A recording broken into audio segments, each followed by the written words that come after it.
അവന്റെ റേഞ്ച് മനസ്സിലായില്ലടാ. ഇത് നമ്മുടെ നീക്കുന്ന കേസല്ല. അവളുടെ പേടിയും എപ്പോഴും കണ്ടപ്പോഴേന്ന് മനസ്സിലായത് അവളുടെ അപ്പന് ക്യാൻസർ ആയിരിക്കും.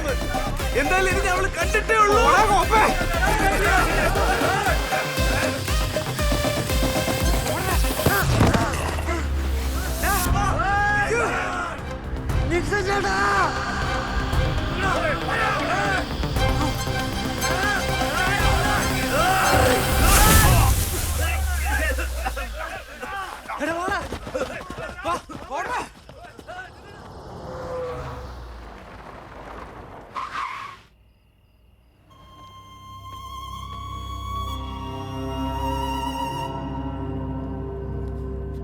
அஞ்சு மணிக்கு கலதாசனோட மீட்டிங்.